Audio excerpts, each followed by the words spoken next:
오늘날은 그 어느 때보다도 가치관이 혼동되는 시대에 산다고 볼 수 있습니다. 정의와 불의가 무엇인가, 옳은 것이 무엇이고 그른 것이 무엇인가 하는 것은 상황에 따라서 많이 바뀌어집니다. 어떤 사건이 일어났을 때 그건 참 잘한 것이다, 똑같은 사건인데 그건 말이 안 되는 소리다 하는 얘기를 하면서 어떤 것이 옳고 그른지 잘 모르는 그런 가치 기준이 굉장히 혼돈되는 세상 속에서 우리가 지금 살고 있습니다. 그런데 신앙을 가진 사람들은 세상의 그 어떤 가치 기준을 가지고 세상을 사는 것이 아니라 오직 하나님의 말씀, 성경 말씀을 근거로 해서 옳고 그른 것을, 인생의 목적을, 가치의 기준을 삼고 사는 것입니다. 웨스트민스터 신앙 고백 가운데 요리 문답이라는 것이 있습니다. 요리 문답이라는 것은 신앙생활 하는데 요점적인 것을 설명하기 위해서 질문을 만들어서 던지고 또 질문에 대한 답을 하는 것이 요리 문답입니다. 근데 요리 문답 가운데 제일 첫 번째 던져진 질문이 사람이 제일 되는 목적이 무엇입니까? 라는 질문을 합니다. 그렇지 않습니까? 인생을 살아가는데 사람이 이 땅을 왜 살아가야 되느냐? 가장 소중한 목적이 무엇이냐 하는 것을 질문한다는 것은 굉장히 소중한 것이지요. 근데 그것도 답도 정해졌습니다. 그러면 하나님을 영화롭게 하고 영원토록 하나님을 즐거워하는 것이다. 그게 답입니다. 그러면서 두 번째는 다시 질문을 이어갑니다. 그러면 사람이 어떻게 하면 하나님을 영화롭게 할 수 있습니까? 라고 얘기해요. 답도 정해졌어요. 어떻게는 성경을 근거로 삶을 살아가는 것인데 성경은 신앙과 행위에 있어서 정확무한 유일한 법칙이다. 그렇게 답을 합니다. 참 소중한 부분을 다루고 있는 거예요. 사람이 이 땅을 사는데 무엇이 가장 소중한 것이고 그리고 정말로 하나님 영화롭게 산다고 하는 것이 답이라면 어떻게 살아가느냐? 그것은 성경 말씀을 근거로 해서 살아야 된다 하는 것입니다. 따라서 우리는 세상의 어떤 가치를 가지고 평가하고 옳다 그러다 하는 것을 하는 것이 아니라 오직 하나님의 말씀을 근거로 해서 그 말씀을 중심으로 해서 인생을 사는 것입니다. 아까도 말씀드렸지만 이 시편 112편의 말씀은 우리가 사랑하는 말씀, 사랑스러운 말씀입니다. 근데 이 말씀 가운데 보면은 인생의 복이 무엇인가, 신앙을 가진 사람이 복이 무엇인가 하는 것을 얼마나 잘 정의하는지 몰라요. 복을 여러 가지로 얘기할 수 있지만은 그러나 성경적인 복, 신앙적인 복이 뭐냐? 제일 첫 번째 얘기하는 것은 여호와를 경외하며 그 계명을 크게 즐거워하는 자가 복이 있다. 그렇게 말씀하셨습니다. 한번 따라서 합시다. 여호와를 경외하며 그 계명을 크게 즐거워하는 자는 복이 있도다. 사실 이 한 말씀만 이루어지면 내가 참 복된 사람이다 하는 것을 내 스스로가 느낄 수 있습니다. 중심으로 하나님을 경외하는 거예요. 하나님을 마음속에서 막 우러러 받드는 것입니다. 그 자체가 복이에요. 그리고 여호와를 경외하기 위해서는 또 그의 계명을 크게 즐거워한다고 하는 것인데 그렇잖아요. 계명이라는 것은 하라 혹은 하지 말라고 하는 것이 계명입니다. 그런데 어떻게 하라 하지 말라고 하는 것이 그것이 어떻게 즐거우게 되겠어요? 제한성이 있는 말씀인데 그런데 여호와를 경외하기 위해서 하라 하지 말라 하는 것을 제한을 두는 그 자체가 참 즐겁고 그 자체가 복스럽다는 얘기예요. 이게 복된 길로 걸어가는 것입니다. 사람이 참 힘든 것이 자기 마음을 자기 마음대로 조종하고 살지 못하는 것입니다. 그렇잖아요. 마음 관리를 어떻게 해요? 그렇잖아요. 모두는 다 따뜻한 마음을 갖기를 원하고 사랑스러운 마음을 갖기를 원하지요. 그러나 그게 안 되는 수가 굉장히 많이 있습니다. 이런 얘기 종종 해서 미안하지만 아이들 같은 경우에는 요즘 과반수 이상이 컴퓨터 게임에 중독이 되어 있습니다. 그런데 걔들이 이거 하지 말아야지 하는 것을 모르는 아이들은 아무도 없어요. 그게 별로 정신적인 세계에 유익하지 않다. 그게 자기 마음을 조정을 못하는 거예요. 이건 애들의 문제뿐만 아닙니다. 어른들의 문제도 이건 하지 말아야 돼. 누구를 미워한다니 이게 말이나 되나. 그런 마음을 누가 그걸 모르는 사람은 어디 있겠어요. 근데 제 마음 제대로 못합니다. 제 마음 제대로 못하는 것이 인간입니다. 그런데 어쨌든 여기 복 있는 사람은 여호와를 경외하는 마음이 일어나는 것, 이 세상의 복 중에 큰 복이에요. 요즘 참 어려운 시대를 지나가면서 예배가 정말 소중하다는 것을 실감을 합니다. 실감을 해요. 그래요. 전에는 뭐 용어 자체를 못 들어봤으니까요. 뭐 대면 예배는 뭐고 비대면 예배는 뭐예요? 그거 참, 뭐 대면하는 건 뭐고 비대면 예배, 그게 전에 있었을 거예요, 용어가. 근데 그거 좀 뭐 하는 거예요? 예배라는 것은 같이 모여서 주님을 찬양하고 경배하는 거지요. 근데 뭐 대면 예배, 비대면 예배 그래가지고 제한을, 이건 뭐 나오기 싫어서가 아니지요. 나올 수 없게 되는 환경 가운데 처하는 것, 우리 같이 참 아픔입니다. 그러면서 이런 과정 속에서 정말 예배는 소중하다.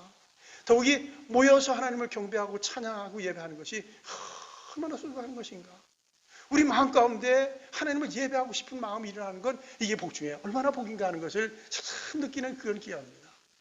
우리 한국에도 그런 것이 있지만은 이미 미국에는 드라이브인 처치라고 하는 것이 생겼어요. 이거는 교회에 들어오는 것이 제한이 되지 않습니까? 그래서 넓은 공간에다가 강대성을 놓고 그리고 전부 다 자동차 안에 가족이 들어가 앉습니다. 그리고 거기서 예배를 드리는 거예요. 그야말로 거리두기 예배를 자연스럽게 하는 그런 것인데, 자, 그 예배보다는 우리가 함께 모여서 예배를 드린다는 것은 얼마나 귀한 것인가. 어쨌든 복 중에 최고 먼저 얘기되는 복은 여호와를 경외하며 그 계명을 크게 즐거우며 사는 것입니다. 믿음으로 살고자 하는 것, 늘 하나님의 말씀을 가까이 하면서 살고자 하는 중심의 문제예요. 그 중심을 갖고 사는 것이 복되다 하는 것입니다. 또 먼저 이러한 삶을 살게 되면 그 후손이 잘 된다, 그렇게 말하고 있어요. 자, 성경을 보지요. 1절 2절을 연이어서 읽읍시다. 시작. 할렐루야, 여호와를 경외하며 그의 계명을 크게 즐거워하는 자는 복이 있도다. 그 후손이 땅에서 황성하며 정직한 자들의 후손에게 복이 있으리로다. 그래요. 1차적으로는 자기 자신이 여호와를 경외하며 그의 계명을 크게 즐거워하며 사는 거예요. 사실 이것이 확실하게 되면 그 후손이 복을 받아요. 모든 것들은 중심의 문제입니다. 중심으로 참으로 하나님을 경외하고 계명을 크게 즐거워하면서 신앙을 살게서 찾으자 하는 마음이 항상 있으면은 이 중심은 어떻게든 생활로 나타나는 거예요. 그런 마음을 가진 사람들은 생활 속에서 말씀을 가까이 하게 되고요. 또 생활 속에서 찬양을 가까이 하면서 살게 되고, 내가 누구에게 기도하는 것을 보여줘야지, 아니요, 사건이 있을 때마다 기도하는 것이 보여지면서 그것들이 자녀들이 보게 됩니다. 뭐 이런 게 너무나 잘 아는 얘기지만 자녀 교육은 귀로 되지 않고 입으로 귀로 되지 않고 눈으로 된다 하는 얘기 하지 않습니까? 그 참 의미 있는 얘기예요. 자녀들의 교육은 말을 통해서 이렇게 해야 된다, 이렇게 해야 된다, 그래가지고는 교육이 안 된다는 거예요. 자녀 교육은 생활로서 부모들이 보여주면은 그것이 자체가 교육이 된다는 얘기지요. 학교의 교육은 선생님들이 아이들에게 뭐 가르치는 거거든요. 이론적인 것을 수도 없이 가르치는 거예요. 영어를 가르칠 수 있고 역사를 가르칠 수 있고 수학을 가르칠 수 있고 다 가르치는 겁니다. 그렇지만 해서야 그런 지식이야 가르치면 얼마나 가르치겠어요. 생활이지요. 생활하는 것을 보여주는 것입니다. 그래서 우리 아버지 어머니가 이렇게 사시는 거 하는 것을 쭉 보면서 살아가는 거예요. 특별히 힘들고 어려운 환경에 있을 때 우리 엄마가 기도했고 우리 아버지가 항상 믿음으로 사는 것이 보여지면 보면은 그것이 큰 교육이 되는 것입니다. 그래서 후손이 잘 되는 일들이 일어납니다. 그래, 이게 복이라고 생각을 합니다. 신령한 복은 여호와를 경외하며 그의 계명을 크게 즐거워하면서 사는 것입니다. 그리고 그러한 삶을 사는 거예요. 내가 살면 그것이 자녀들에게 쭉 보여지면서 그 자녀들이 또 닮아가면서 믿음의 길을 걸어갑니다. 이게 연이어지는 축복이요 은혜가 아니겠습니까? 그리고 이 복의 길을 걸어가는 사람들은 아무리 힘들고 어렵고 고통스러운 일이 있다도 다 극복하며 이겨나갈 수 있다는 얘기예요.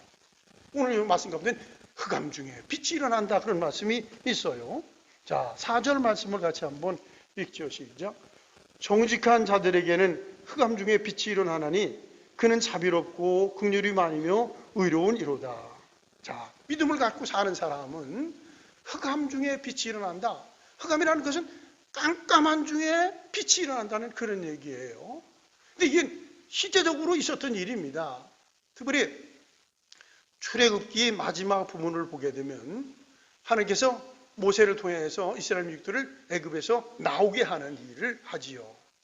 그런데 바로 앞에서 모세가 서가지고 10가지의 재앙을 보이기 시작을 합니다. 근데 네 번째부터 놀라운 일이 일어나는데 개구리 떼들이 막 일어나기 시작을 하는데 애굽 전역에. 근데 놀라운 것은 이스라엘 사람들이 살고 있는 고센 지역에는 개구리 떼가 나오지 않습니다. 이 고센이라는 것은 요셉에 의해서 70명의 사람들이 애굽에 들어가죠. 그래서 그들이 확산이 되는데 일단 70명이 들어가가지고 바로 앞에서 좀 머물 수 있는 땅을 좀 주십시오 했는데 그들이 목적으로 하는 사람이기 때문에 애굽 안에 있는 고센 땅이라고 하는 애굽의 변두리예요. 돼지 냄새 나고 똥 냄새 나고 닭 냄새 날 수 있으니까는 너희들 저 사이드에 가서 살아 해가지고 고센 땅을 준 거예요. 근데 그게 축복의 땅이 됩니다. 그래가지고 재앙이 보여질 때 그 고센은 모면이 됩니다. 그리고 나중에는 그 8장에 보게 되면은 애굽 전역에 흑암이 옵니다. 그것도 하루 이틀이 아니라 무려 3일 동안 깜깜하게 오는 거예요. 근데 놀라운 것은 고센 땅에는 빛이 있어요. 이 세상에 이런 일이 어디 있겠습니까? 그래요. 믿음을 가진 사람들은 흑암 중에도 빛이 있다. 물론 그것은 물리적인 빛을 얘기하는 것입니다.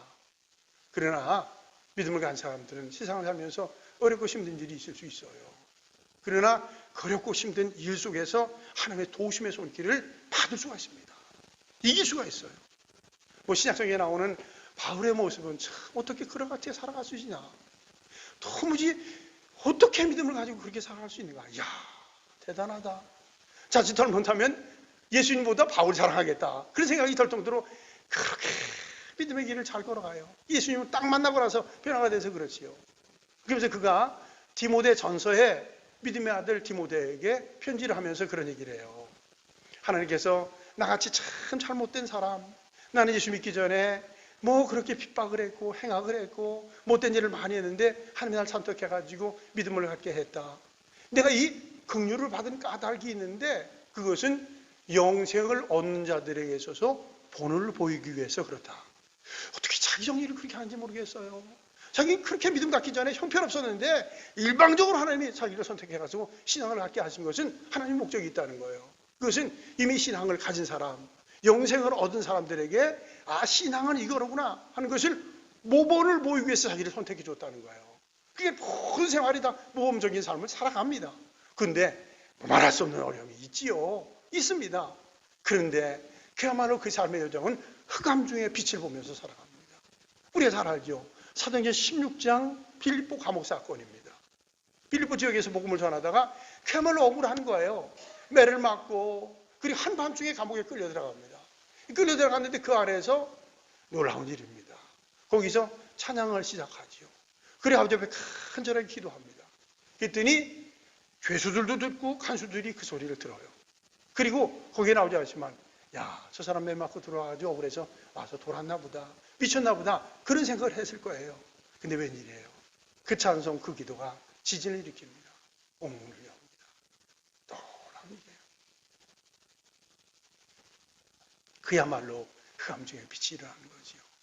그러면서 지진이 확 나면서 문이 쫙 열려지는 거예요. 이 간수가 그 앞에 무릎을 꿇습니다. 전에는 야 이놈아 했던 사람이 선생님이요, 우리가 어떻게 해야 구원을 받을 수 있습니까? 뭘 어떻게 해? 주 예수를 믿으라. 그리하면 너와 내 집이 구원을 얻는 것이다. 할렐루야. 그래 신앙이라는 건 바로 그것입니다. 믿음이 좋다고 어려움이 없는 것은 아니에요. 있습니다. 그러나 있는데 성경적으로 말하면 하나님을 사랑하는 자는 모든 것이 합력해서 선을 이루어나갈 뿐만 아니라 흑암 중에 빛이 일어나는 것입니다. 그것이 신앙입니다. 어렵고 힘든 얘기들은 있을 수 있다는 얘기예요. 그럼에도 불구하고 그 어렵고 힘든 일 속에서 또 다른 하나님의 은혜가 일어난다는 사실입니다. 시편 119편이 제일 길은 성경이에요. 근데 그 말씀 가운데 보면 그런 말씀이 있어요. 믿음을 가진 사람들은 고난당하는 것이 내게 유익이 된다. 그리고 하나님을 사랑하는 자는 장애물이 없으리니 그런 말씀이 있어요. 근데 그것도 사실 그래요. 하나님 사랑한다고 장애물이 없나요? 있습니다. 그런데 사실 믿음 안에서는 그 모든 장애물들은 또 다른 디딤돌이 됩니다. 은혜와 축복이 되어집니다. 어려운 일 있을 수 있어요. 그러나 그 과정에서 겸손해지게 하고 하나님 앞에 기도하게 하고 또 하나님을 매달리는 그런 것들이 있어서 믿음은 더 견고해지는 그런 역사들이 일어나게끔 되어 있습니다. 자, 보십시오. 구약성경에 나오는 믿음의 거성들도 마찬가지예요. 요셉과 같은 사람, 그 사람도 참 억울하게 애굽에 끌려가지요. 근데 가가지고 또 감옥까지 가게 되는 일인데, 그러니 그런 과정을 통해서 사실 그가 감옥에 들어가지 않았으면은 국무총리 될 수가 없었지요. 근데 그런 것들이 그야말로 그런 모든 것들이 흑암 중의 빛으로 나타나는 그 모습입니다. 그리고 뭐 구약도 마찬가지였지만, 구약성경 앞부분도 마찬가지지만 후반부에 그렇게 감동적이더라고요. 일일일독을 하면서 다니엘의 말씀을 보면 다니엘이 그렇게 고집스럽다는 표현이 맞아요. 그 신앙을 지키다가 나중에 사자 굴이 들어가지 않습니까? 그런데 하나님의 사자가 애굽에 바벨론 왕이 보냈던 그 사자의 입을 막는 놀라운 일들을 이루면서 하나님의 사랑의 증거를 보입니다. 어쨌든 다시 말씀드려서 신앙이 아무리 좋아도 어려운 일은 있을 수 있지만, 그러나 신앙이 좋은 사람은 그 어려운 일들을 다 능히 이겨나갈 수가 있고 그 모든 것들은 또 다른 은혜, 또 다른 축복의 길로 걸어간다. 하나님의 사랑하는 자는 흑암 중에서도 빛이 일어난다. 한번 따라서 합니다. 흑암 중에도 빛이 일어납니다. 할렐루야. 아무리 어려움이 있어도 그 안에 빛이 있는 것입니다. 빛이 있는 것입니다. 그리고 하나님을 복을 받는 사람들은 베풀면서 살 수 있어요. 이게 참 복 중에 복입니다. 오늘 말씀 5절을 한번 보지요. 5절 같이 읽습니다. 시작. 은혜를 베풀며 꾸어주는 자는 잘 되나니 그 일을 정의로 행하리로다. 여기 보면 은혜를 베푼다는 것은 좋아요. 근데 꾸어준다는 것은 꾸었다가 받는 것 아니에요? 근데 참 이 번역이 왜 이렇게 번역이 되는데, 쉬운 번역을 보면은 거저주는 자 그랬어요. 거저주는 자, 그냥 주는 거예요. 근데 은혜를 베풀 수 있고 그냥 받지 않기 위해서 그냥 거저준다는 얘기예요. 그런 사람은 그 사람이 정의로 행하는 것이고 그 사람이 복을 받는다는 거예요. 자, 그래서요. 사도행전 20장에 그런 말씀이 있지요. 예수님께서 말씀하신 대로 받는 것보다 주는 것이 복이 있다. 그런 말씀 사도행전 20장에 나와요. 근데 우리 땅을 살면서 그렇잖아요. 받기보다는 주기를 원하는 마음이 있지 않습니까? 근데 반드시예요. 받은 것이 없으면 주는 것이 없습니다. 내게 뭐가 있어야 주는 거지, 내게 뭐가 없이야 무슨 수를 주겠습니까? 두 가지예요. 하나님의 은혜도 마찬가지입니다. 내 속에 하나님의 은혜가 있어야 은혜를 끼칠 수가 있는 것이지, 은혜 없는 사람이 무슨 수로 은혜를 끼쳐나갈 수가 있겠습니까? 물질도 마찬가지예요. 어쨌든 물질도 내가 누군가에 도움을 준다는 것은 할렐루야. 그 도움 주는 자체가 그냥 복이에요. 그 복이지 않습니다. 야, 이미 하나님께서 여러 형태로 나에게 우리 가정에 이런 복을 주셨구나. 내가 이거 베풀면서 사는구나. 할렐루야. 이것이 얼마나 복되고 아름다운 것입니까? 그래요. 다시 말해서 은혜와 물질을 얘기하는 것입니다. 베풀면서 사는 것이 복이 있고, 여기 보면은 그런 표현을 썼어요. 은혜를 베풀며 꾸어주는 자는 잘 되나니, 잘 된다. 이 또 다르게 잘 된다는 얘기인데, 이 히브리 말하는 토부라고 하는 말을 썼어요. 이 얘기는 토부는 창세기에 나오는 건데 보시기에 좋았더라. 그 얘기가 똑같은 거예요. 이제 은혜를 베풀고 거저주는 사람들, 그 사람들 하는 보시기에 참 좋다는 거예요. 보시기에 좋았더라 그거예요. 잘 된다는 차원도 마찬가지고, 야, 보기에 참 아름답다 그런 얘기죠. 자, 근데 이 사건이 사도행전 2장에 나타나는 사건입니다. 사도행전 2장 역사적인 사건입니다. 오순절이 성령의 강림 사건으로 되지 않습니까? 그것은 참 신령한 의미가 있는 거예요. 이게 하나의 유대 종교라는 것이 있었는데 신앙으로 완전히 바뀌어지는 거예요. 육신적인 사람이 성령의 사람으로 완전히 바뀌어집니다. 그리고 나서 그들이 교회에 열심히 모입니다. 주님을 찬양합니다. 그리고 복음을 전합니다. 구원만 사람들이 날마다 더합니다. 놀라운 것은 하나님의 신령한 은혜가 있으니까 자기들이 가지고 있는 것들을 교회에 바쳐줘요. 그리고 교회에 바쳐지면서 교회에서는 필요한 사람들에게 나누어줍니다. 그것이 토부, 보시기에 적어지는 거예요. 그렇잖아요. 거듭 말씀에서 있으니까 줄 수 있는 건 아니에요. 근데 꼭 있다고만 줄 수 있는 건 아니에요. 마음이 있었다는 얘기지요. 하나님의 신령한 은혜가 있어서 베풀면서 그 은혜와 그 축복을 받습니다. 사람에게 공평하게 산다는 것, 그것이 있는 사람이 없는 사람을 도와주는 삶을 살아가는 거예요. 근데 사실은 이게 있는 사람과 없는 사람에게 준다는 것, 그거 쉽지 않은 것입니다. 더욱이 그게 억지로 되어지는 것, 그게 공산주의, 사람을 완전히 비인간화 만드는 것이 그 공산주의예요. 공산주의가 자주 얘기하는 것이 소위 말하는 인도주의라는 얘기를 써요. 인도주의라는 것. 세상에 비인도적인 것이 공산주의예요. 인위적으로 사람을 어떻게 만들겠다는 것은 사람은 그렇게끔 돼 있는 게 아닙니다. 그거는 그냥 정말로 인도주의는 하나님의 은혜 가운데 가는 것입니다.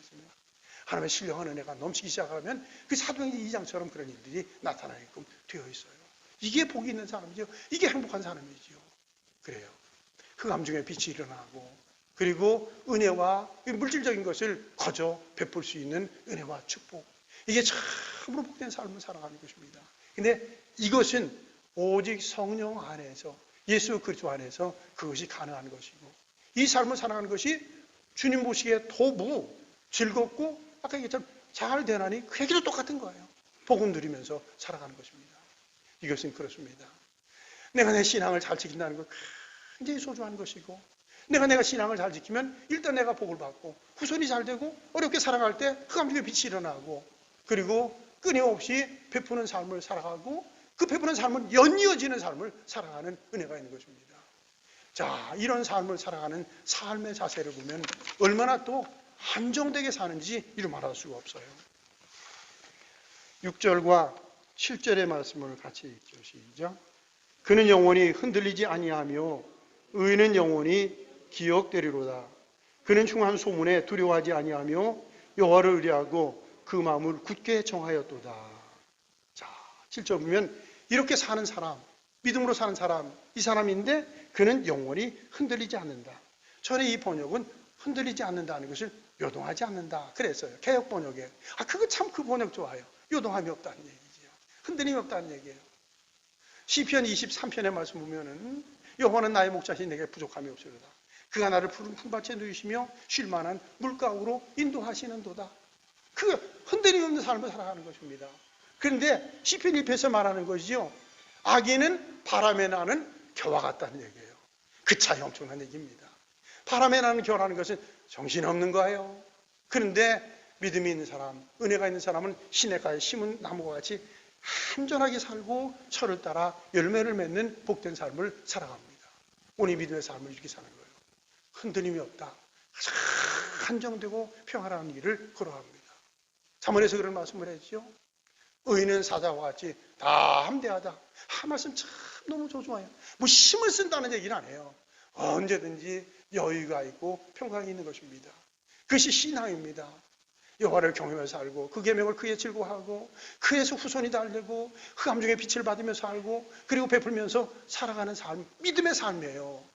그 삶은 매사에 여유로운 평화로운 삶을 살아가는 것입니다. 이게 행복이지요. 그래요. 신앙이 좋은 사람의 복은 바로 이 길을 걸어가는 것입니다. 서대에서 그런 말씀을 드렸어요. 가치 기준이라는 얘기. 가치 기준이 이 땅에서 지금 혼돈되고 있는 세대예요. 근데 가끔 하나님의 말씀 속에 젖어 들어오는 것입니다. 정말로 믿음이 뭐냐, 옳게 살아가는 것이 뭐냐, 신앙생활이 뭐냐 하는 것을 자꾸 성경 속에서 확인해도 좋아요. 그러나 확인하면서 하나님의 큰 일의 축복을 누리면서 살아갑니다. 이게 복이요, 은혜가 되어져요. 그리고 이제 금주에 추석이 이제 연휴가 쭉 되어지는데 지나면서 정말로 내가 신령한 복을 살아가고 있다, 믿음의 복을 살아가고 있다 하는 것을 누구에게 자랑하는 것이 아니라 믿음 안에서 자연스럽게 보여주는 그런 생이 있기를 축원합니다. 기도하죠. 하나님 아버지 참 감사합니다. 우리 선조들이 한가위를 갖춰서 더도 말고 덜도 말고 한가위만 하여라 하는 말을 했는데 얼마나 기운이 좋은지 이루 말할 수 없습니다. 이렇게 좋은 날씨 속에서 살아가면서 저희들의 마음씨도 이런 마음을 갖고 생을 살기를 원하고, 더욱이 말씀 중심으로 살고 믿음으로 살면 이런 은혜가 우리 가운데 있음을 믿습니다. 우리가 사랑하는 시편 112편의 말씀을 우리가 같이 나누었습니다. 여호와를 경외하며 그 계명을 크게 즐거워하는 자가 복이 있고 그 후손이 땅에서 강성할 뿐만 아니라 흑암 중에서 빛을 발하고 또 끊임없이 베풀면서 살 수 있는 은혜가 있게 되고, 그런 삶을 사는 사람들은 어떤 순간에도 흔들림이 없이 안정된 삶을 살고 있다고 말씀하셨는데, 이 말씀들의 삶이 우리 자매 식구들 모두에게 이루어질 수 있도록 주님이 도와주기를 원하오며, 또 이런 삶을 주변에 잘 보이며 나타나며 증거하며 사는 은혜가 있도록 도와주옵시기를 예수님의 이름으로 기도드리옵나이다. 아멘.